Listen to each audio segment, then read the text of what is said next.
মৃত্যুর দ্বারপ্রান্তে পৌঁছে যাওয়া রাজশেখর গাঙ্গুলি এবার কুসুম এবং আয়ুষের এই বিয়ের কর্মকাণ্ডটাকে ধামাচাপা দেওয়ার জন্য এক অভিনব কায়দা অবলম্বন করলো। হ্যাঁ বন্ধুরা, ভিডিওতে লাইকতে দেখতে থাকুন। যে মুহূর্তে কিনা বাস্তবতার মুখোমুখি হওয়া মাত্রই রাজশেখর গাঙ্গুলি সেই স্থানেই যখন কিনা হঠাৎ করে হার্ট অ্যাটাক করে বসে এবং ম্যাসিভ হার্ট অ্যাটাক হওয়ার কারণে যখন কিনা কোনো মতে সেন্স ফিরে আসে না, ঠিক তার পর মুহূর্তে ডক্টররা যখন কিনা বলতে থাকে যে রাজশেখর গাঙ্গুলি কিন্তু কন্ডিশন যথেষ্ট পরিমাণে ক্রিটিক্যাল এবং উনি আদৌ সার্ভাইভ করবে কিনা সেটা নিয়ে কিন্তু যথেষ্ট পরিমাণে শঙ্কা আছে। অন্যদিকে এই কথা বলা মাত্র ইন্দ্রাণী গাঙ্গুলি যখন কিনা এক পর্যায়ে কান্নায় ভেঙে পড়ে, অন্যদিকে কুসুম বাড়িতে এক পর্যায়ে নিজেকেই দায়ী করতে থাকে রাজশেখর গাঙ্গুলির এই অবস্থার জন্য এবং বলতে থাকে যে ঠাকুর, আমি তো কোনো মতে এটা চাইনি, যে আমি ভেবেছিলাম যে আমার পা পড়া মাত্রই হয়তো বা গাঙ্গুলি পরিবারের মধ্যে একটা আনন্দের হাওয়া বয়ে যাবে এবং সমস্ত অশান্তি থেকে গাঙ্গুলি পরিবারকে আমি মুক্ত করতে পারবো। কিন্তু এখানে তো দেখতে পেলাম যে না, আমি বড় সাহেবকে রীতিমতো মৃত্যুর দিকে ঠেলে দিলাম। আমার কারণে আজকে বড় সাহেবের হার্ট অ্যাটাক হয়েছে। সে হয়তো বা কোনো মতেই মেনে নিতে পারেনি। হঠাৎ করে আমার স্মৃতিতে সিঁদুর দেখে আমাকে এবং ছোটো সাহেবকে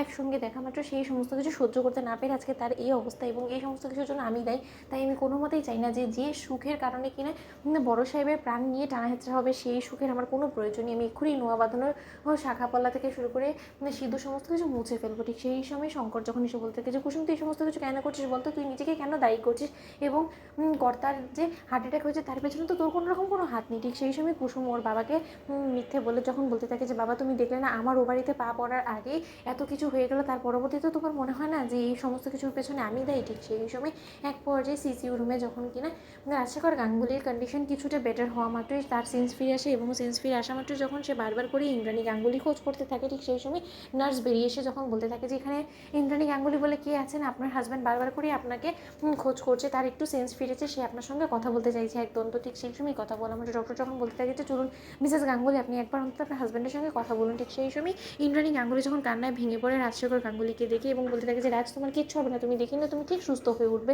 আমি কী করলে তুমি সুস্থ হয়ে উঠবে বলো, আমি সমস্ত কিছু করতে রাজি আছি। ঠিক সেই সময় রাজশেখর গাঙ্গুলি বলতে থাকে যে ইন্দ্রাণী, আমার একটা শেষ ইচ্ছে আছে, আমি মরার আগে আমার আয়ুষে বিয়েটা দেখে যেতে চাই, তুমি কি আমার সেই ইচ্ছেটা পূরণ করবে? ঠিক সেই সময় ইন্দ্রাণী গাঙ্গুলি বলতে থাকে যে রাজ, তুমি এইসব কী বলছো বলো তো, মরবে কে?